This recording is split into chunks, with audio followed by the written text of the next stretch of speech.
first para? I will read. Okay. Mm. Yeah. The way of devotion. Bhakti in itself is as wide as the heart yearning of the soul for the divine, and as simple and straightforward as love and desire going straight towards their object. It cannot therefore be fixed down to any systematic method, cannot found itself on a psychological science like the Raja Yoga or a psychophysical like the Hatha Yoga, or start from a definite intellectual process like the ordinary method of the Jnana Yoga. It may employ various means or supports, and man, having in him a tendency towards order, process, and system, may try to methodize his resort to these auxiliaries. But to give an account of their variations, one would have to review almost all man's numberless religions upon their side of inner approach to the deity. Really, however, the more intimate yoga of bhakti resolves itself simply into these four movements: the desire of the soul when it turns towards God, and the straining of its emotion towards Him, the pain of love and the divine return of love, the delight of love, possess, possess, and the play of that delight, and the eternal enjoyment of the divine lover, which is the heart of the celestial bliss. These are that are at once too simple and too profound for methodizing or for analysis. What best to say, here are four successive elements, steps, if we may so call them, of the city, and here are largely some of the means which it uses, and here, again, are some of the aspects and experiences of the sadhana of devotion. We need only trace broadly the general line they follow before we turn to consider how the way of devotion enters into a synthetic and integral yoga, what place it takes there, and how its principle affects the other principles of divine living. Okay. So, pretty simple, straightforward text, but we'll have a look at it. Bhakti in itself is as wide as the heart yearning of the soul for the divine, and as simple and straightforward as love and desire going straight towards their object. Okay? It can be both wide and it can also be simple. Okay? So, it cannot therefore be fixed down to any systematic method, cannot found itself on a psychological science like Raj Yoga. Raj Yoga, you know, has a very clear 8 steps are there, and one by one you have to follow them, and you get the result at the end of it if you have done your practice very, very systematically and persistently. Okay, so, or a psychophysical like the Hatha Yoga. Hatha Yoga uses also the physical body. Raj Yoga doesn't use the body so much except for the asanas. Okay, so and breathing. So, but this is mainly psychological because it comes from the vital onwards, the and the mind, Raj Yoga. The, the first four movements are physical. The first two also are not physical, they are psychological. Yama, Niyama, then you have a third is asanas, and then pranayama. So asanas is purely physical, pranayama is vital physical, okay, vital physical, and then you have the pratyahara, dharana, dhyana, samadhi, all mental, okay, even pratyahara is a mental movement, the withholding of the senses. So that is very, very systematic and scientific. Raj Yoga is also scientific, but is also more based on the physical, psychological also.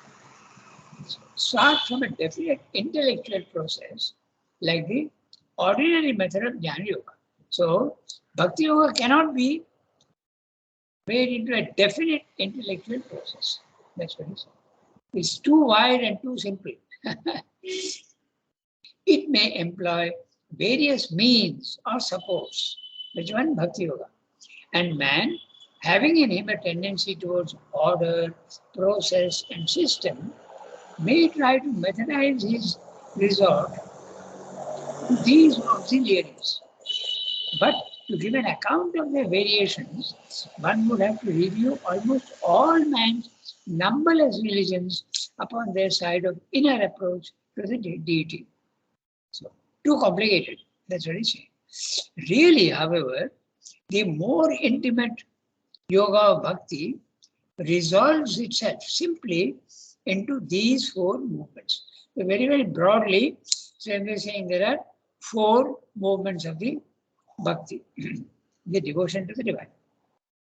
The first, the desire of the soul when it turns towards God. Number one, the straining of its emotion towards Him. Number two, the pain of love and the divine return of love. This is third. And last, the delight of love possessed and the play of that delight and the eternal enjoyment of the divine lover, which is the heart of celestial bliss.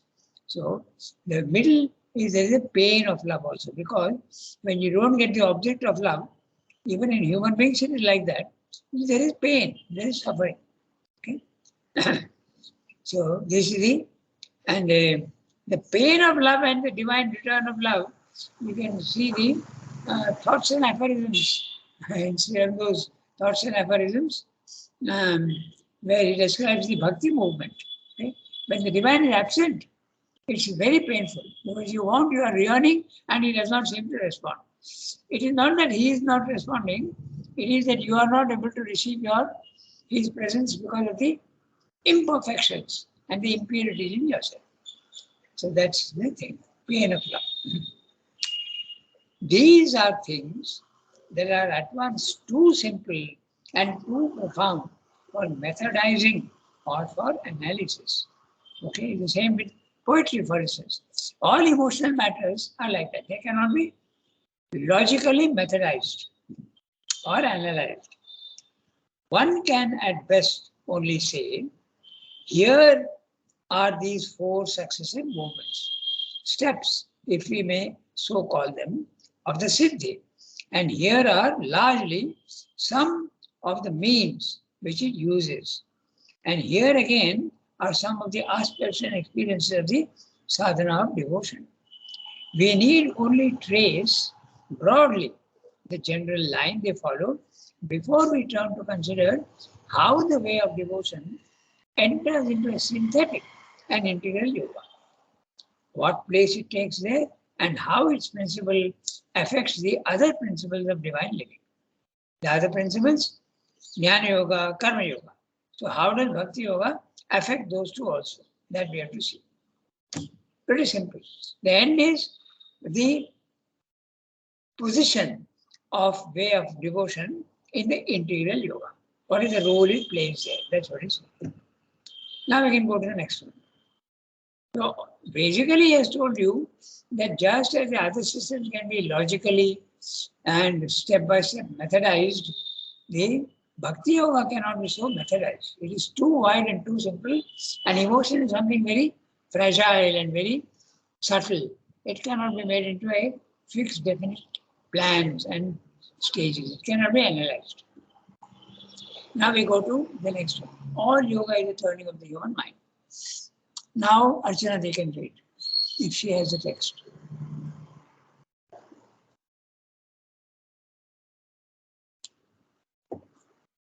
Okay. Then Yasmin, you have the text? Yes, Rangadhar. Just I was unmuting. Just Okay, okay. I can read. Okay. Go ahead. All yoga is a turning of the human mind and the human soul, not yet divine in realization, but feeling the divine impulse and attraction in it, towards that by which it finds its greater being. Emotionally, the first form which this turning takes must be that of adoration. In ordinary religion, this adoration wears the form of external worship and that again develops a most external form of ceremonial worship. This element is ordinarily necessary because the mass of men live in their physical minds, cannot realize anything except by the force of a physical symbol, and cannot feel that they are living anything except by the force of a physical action. We might apply here the tantric gradation of sadhana, which makes the way of the pasu and the pashu, the herd, the animal or physical being, the lowest stage of its discipline, and say that the purely or predominantly ceremonial adoration is the first step of this lowest part of the way.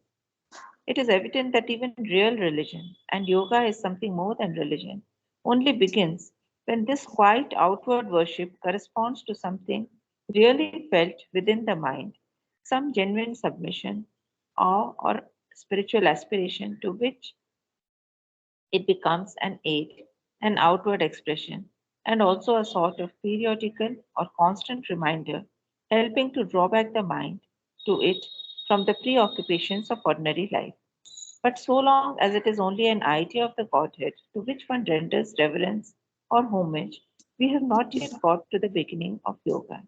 The aim of yoga being union, its beginning must always be a seeking after the divine, a longing after some kind of touch, closeness, or possession. When this comes on us, the adoration becomes always primarily an inner worship. We begin to make ourselves a temple of the divine, our thoughts and feelings a constant prayer of aspiration and seeking, our whole life an external service and worship. It is as this change, this new soul tendency grows, that the religion of the devotee becomes the yoga, a growing contact and union. It does not follow that the outward worship will necessarily be dispensed with, but it will increasingly become only a physical expression or outflowing of the inner devotion and adoration, the wave of the soul throwing itself out in speech and symbolic act. Yeah. Okay. So, quite a big para. We'll have a look at what it says. All yoga, we're making a distinction between yoga and when yoga starts, it becomes a totally different thing from religion. All yoga is a turning of the human mind and the human soul, not yet divine in realization, where imperfect, okay? Because if you are perfect, there is no yoga possible. Yoga is necessarily that which puts you in touch with the divine. Okay, so that's what it is. So, not yet divine in realization, but feeling the divine impulse and attraction in it. Okay? In your life, you will feel an attraction and a divine impulse. You will feel like wanting more and more contact with the divine. Towards that, by which it finds its greater being. Okay? So, the greater being is the self and the soul. Emotionally, normally we identify ourselves as only the body, mind, life. So, the greater being is your psychic being or the self. Emotionally, the first form which this turning takes must be that of adoration. That's the first thing. Love is not yet there, adoration. You adore and you respect and you have attraction towards that which is far superior to your own condition. In ordinary religion, this adoration wears the form of external worship. And that again develops a most external form of ceremonial worship. So, in ordinary religion, okay, the putting of flowers, arranging malas, okay, doing arati with lights, all this is the external form of external worship. And that again develops the most external form of ceremonial worship. The ceremonies are there in all the religions. Okay, you have mass in Christianity, you have the temple going, and also you have all sorts of other things also in our Indian system. Okay, so it becomes ceremonial worship. Worship can be done without ceremony, but very often worship is done also with ceremony. This element is ordinarily necessary because the mass of men live in their physical minds. So this is something that Sri Aurobindo repeats very often. He says that very few human beings actually live in the logical mind, the pure mind. They live either in the physical mind or the vital mind. And the pure mind, which is the logical mind, is not at all very common. And that's why he says in the synthesis much earlier in the early chapters that the life has developed, but mind is still developing in the evolution. He says that. Okay, so that's why if you are at the physical and vital level, you have to follow the physical and vital methods. It's very simple. This element is ordinarily necessary because the mass of men live in the physical minds, cannot realize anything except by the force of a physical symbol. So you need either a photograph or an idol or a something like that. Okay, so and cannot feel that they are living anything except by the force of a physical action. Only when you do a physical action, then you feel that yes, you are in contact with them. Namaskar, Shashtang, Pranam, Namaskar, okay, worship, lighting dhoops, all this is physical actions. We might apply here the tantric gradation of sadhana, which makes the way of the pashu, the herd, the animal or physical being, the lowest stage of its discipline. Okay? The tantra, by the way, I may mention that the tantric gradation is not fit for ordinary men. Okay? It is fit only for those who are almost, they have got a Daivi Prakriti. Okay? Daivi Prakriti, they must have a divine nature to begin with, because you are doing everything that is forbidden in the other religions. You must have the power to be able to withstand the pressure of these ordinary things. Okay, so enjoyment, okay, in all its forms, all this, you need a divine nature. If you don't have the divine nature, you will fall a victim to these tantric methods. So that's why Tantra says that there are grades: Pashu, human beings, and the heroic divine nature. 3 stages are there. The lowest stage of the discipline, and say that the purely or predominantly ceremonial adoration is the first step of this lowest part of the way. Okay? Physically, that's the lowest. As it becomes more and more developed, it becomes Manasa Puja. Okay? You don't need to go to a temple. You don't need to go physically anywhere. You can do it in your own mind and your heart. So, it is evident that even real religion, and yoga is something more than religion, only begins when this quite outward worship corresponds to something really felt within the mind, some genuine submission or spiritual aspiration, to which it becomes an aid, an outward expression, and also a sort of periodical or constant reminder. Okay? Periodical and constant reminder. For instance, going periodically, regularly, going to the temple on Fridays, okay, or going to church on Sundays, periodically. Every period we want, and constantly remind yourself that this is the aim of your life. That's why it is important to do that. Preoccupations of ordinary life. But so long as it is only an idea of the Godhead to which one renders reverence or homage, we have not yet got to the beginning of yoga. So if it is only that, then it is not yet yoga. Yoga begins when you feel the presence and you feel the response. Then you can see that yoga has begun. Okay. We have not yet got to the beginning of yoga. The aim of yoga being union, its beginning must also be a seeking after the divine, a longing after some kind of touch, closeness, or possession. Okay. All these bhajans which are there, they say, you want darshan, no? You want darshan, you want to have a relation with the divine.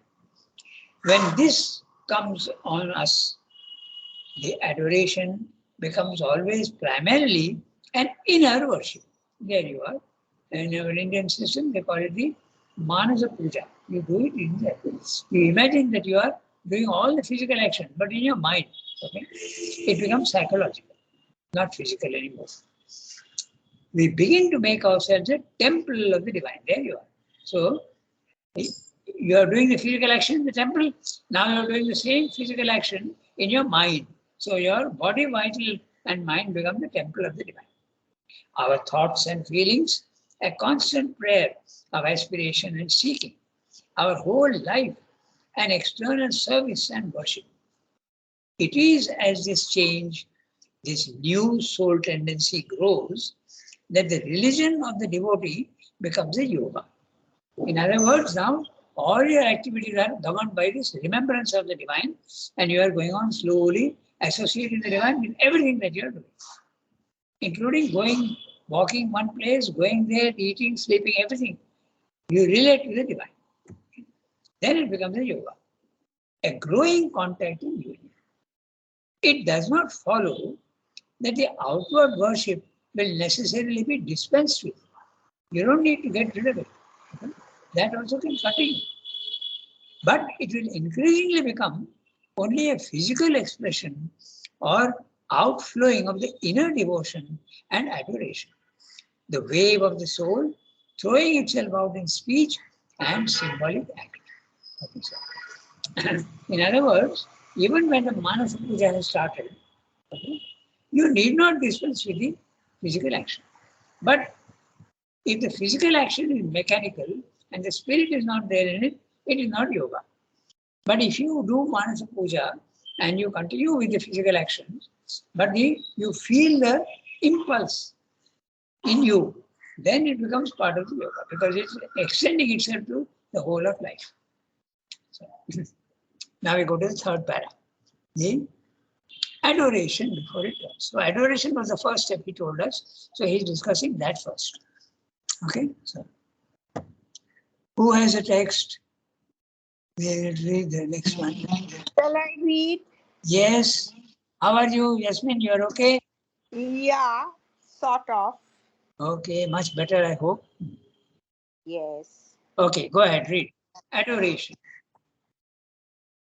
Adoration, before it turns into an element of the deeper yoga of devotion, a petal of the flower of love, its homage and self-uplifting to its son, must bring with it, if it is profound, an increasing consecration of the being to the divine who is adored. And one element of the consecration must be a self purifying so as to become fit for the divine contact or for the entrance of the divine into the temple of our inner being or for a self revelation in the shrine of the heart. This purifying may be ethical in its character, but it will not be merely the moralistic seeking for the right and blameless action, or even when once we reach the stage of yoga, an obeisance to the law of God as revealed in formal religion, but it will be a throwing away, catharsis of all that conflicts, whether with the idea of divine in himself or of the divine in ourselves. In the former case, it becomes in habit of feeling an outer act, an intimation of the divine. In the latter, a growing into his likeness in our nature. What inner adoration is to ceremonial worship, the growing into the divine likeness is to the outward ethical life. It culminates with a sort of liberation by likeness to the divine, a liberation from our lower nature and a change into the divine nature. There is a footnote and sadrishyam. There are many types of mukti. We'll discuss that as soon as we finish the para. Adoration is the first he has told us. So he is going to now discuss one by one the various steps. Adoration is the first step. There are many others. There is love is there. Then finally you have also the union with the divine. Adoration, before it turns into an element of the deeper yoga of devotion. So adoration is not yet devotion. It's a petal of the flower of love. Now, beautiful image. He's saying the flower of love is not complete. When only adoration is only one aspect of the flower of love. Okay. Adoration there must be ecstasy and there must be a tremendous attraction for it to become flower of love. It's homage and self-uplifting to its son. Okay. The son is the he is using an image here. Petal of the flower of love, because the flower always looks towards the sun, no? Particularly the sunflower. It's a fact, it's a botanical fact that the sunflower turns its face always towards the sun. Okay? I asked many children if it is true, and they said, yes, it is true. So that's the image he is using here. The flower of love is a sunflower. It's homage and self-uplifting to its son. Okay? So in other words, adoration also can go towards the object of love, which is the sun.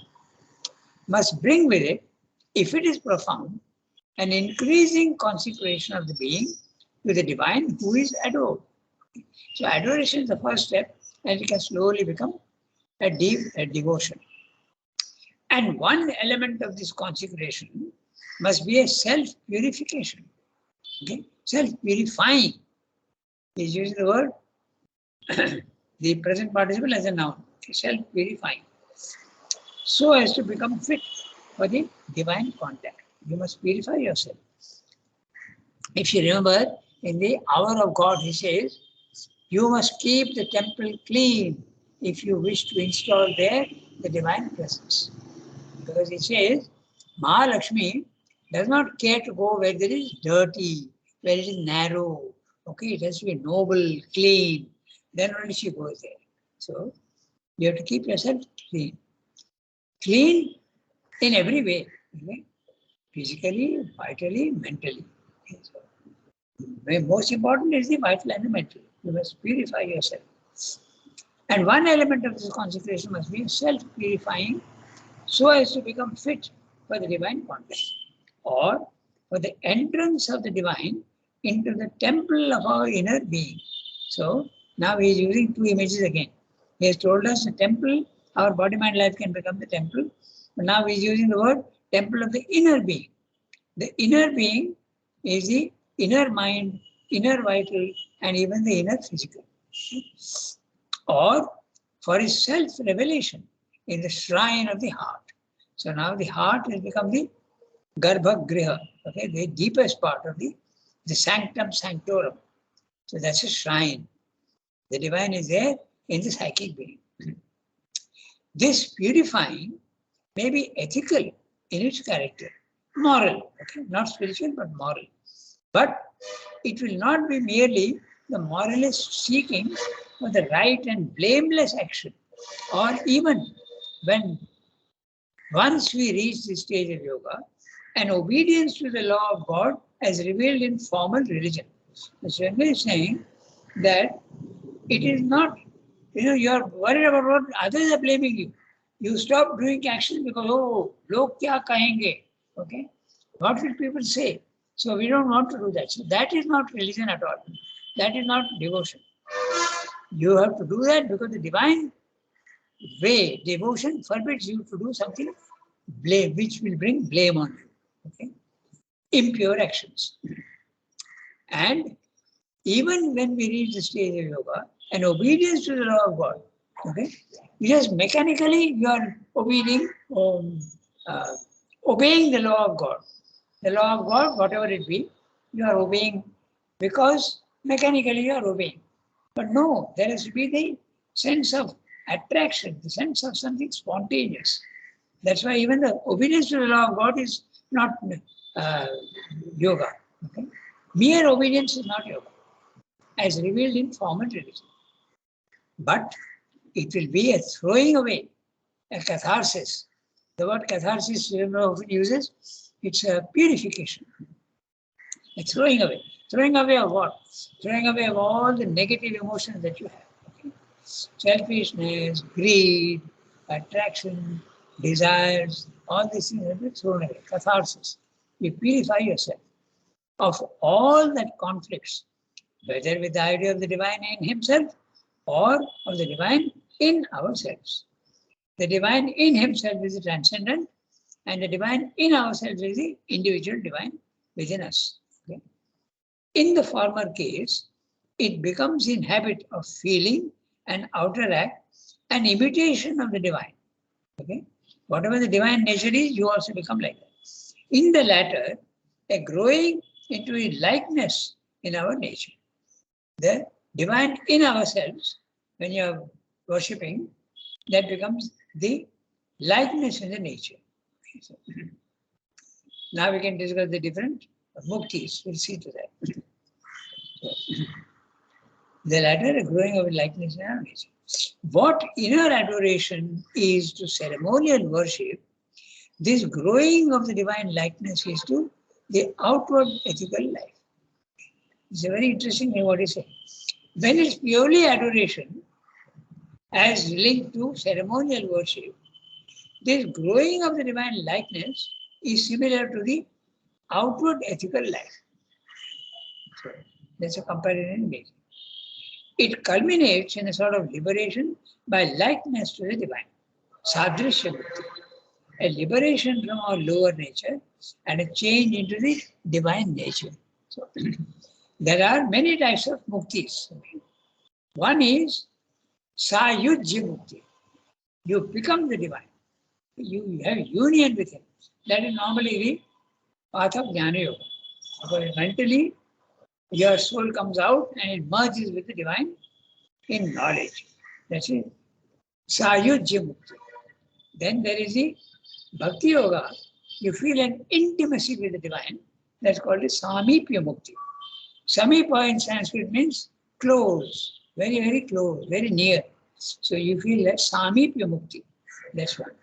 Then you have the Sadrishya mukti, which is normally the end result of the Karma Yoga. Okay?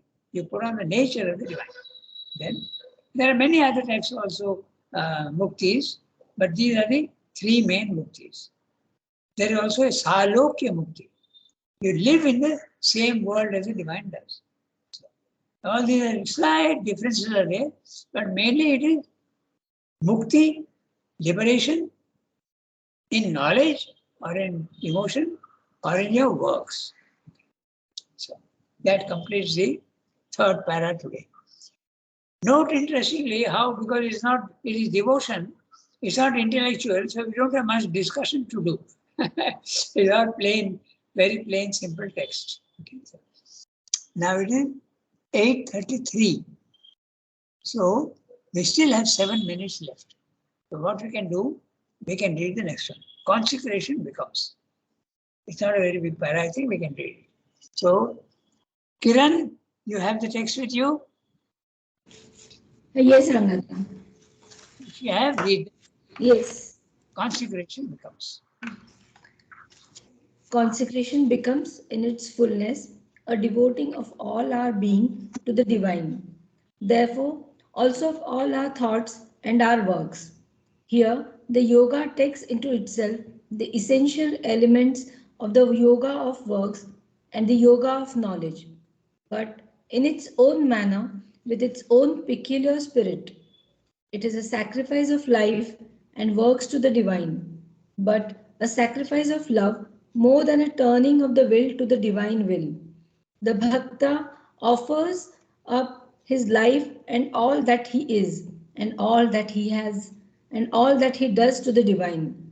This surrender may take the ascetic form as when he leaves the ordinary life of men and devotes his days solely to prayer and praise and worship or to ecstatic meditation, gives up his personal possessions and becomes the monk or the mendicant whose one and only possession is the divine, gives up all actions in his life except those only which help or belong to the communion with the divine and communion with other devotees.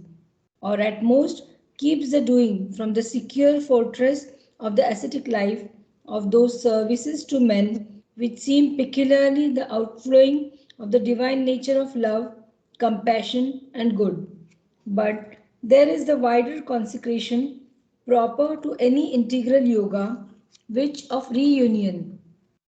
The heart is the scene of this supreme ideal of the inner consciousness, but a heart which undergoes increasingly an intense spiritual change and becomes the radiantly unfolding lotus of the spirit. And as the intensity of its seeking is beyond the highest power of the normal human emotions, so also the delight and the final ecstasy are beyond the reach of the imagination and beyond expression by speech. For this is the delight of the Godhead that passes human understanding. Are you sure you have read the right place? Oh, no, no, no, no. Next, yes, yes. Did you skip a page? Yes, yes, one page I have skipped. I'll read the last line first. Okay, But okay. there is the wider self consecration Yeah. proper to any integral yoga, which accepting the fullness of life and the world in its entirety as the play of the divine, offers up the whole being into his possession, and it is a holding of all one is and has as belonging to him only, and not to ourselves, and not a doing of all works as an offering to him. By this comes the complete active consecration of both the inner and the outer life, the unmutilated self-giving, unmutilated self-giving. This completes the para. One page I skipped. Yes, yes. So, Sorry. we can do one thing. We have got 3 minutes. So I'll just read the summary of what we said here in this para. So, okay, so we have seen the progressive sequence. Ceremonial worship, number 1. Inner feeling and internal worship, number 2. 3, purification. And finally, self-consecration. So, these are the steps that he has described. He has said. So, this self-consecration is devoting our entire being to God. Okay? Body, mind, life, everything. Which means all our thoughts, all our emotions, all our works are dedicated to Him. Okay? All that the devotee is, has, and does belongs to the divine alone. This wholesale dedication may be of the ascetic type. He abandons the ordinary life and engages himself in prayer, praise, worship, meditation. He owns nothing and becomes a monk or a mendicant. Okay? He leaves home and becomes a mendicant, a wandering sadhu. All actions are given up except those associated with God or the other devotees. He secures and seduces, he secures and secludes himself. Okay? He secludes himself, makes himself separate, makes himself lonely in the fortress of ascetic life. But the integral yoga goes farther. Since the integral yoga does not abandon the world and life, considering it to be a manifestation of God, the integral yogi continues with his life. He does not give up the world, but turned fully to the divine in the world and in himself. Or he does God's works in the world, obeys his biddings. He obeys his biddings. He does God's work in the world, obeys his biddings. All he is and has and does belongs to the Lord alone, culminating in a complete, unmutilated self-giving. Every drop of a mother's Radha's prayer is there. Every drop of her drop of blood is for the divine. So that is the unmutilated self-giving. So that completes the 4th para today we have done. This is record. So next is, there is also the consecration of the thoughts. Okay. So we'll take it up next time. We have come to 8:40 the time, so we'll stop here. Okay. Moreover, Thank you. Merci beaucoup. okay.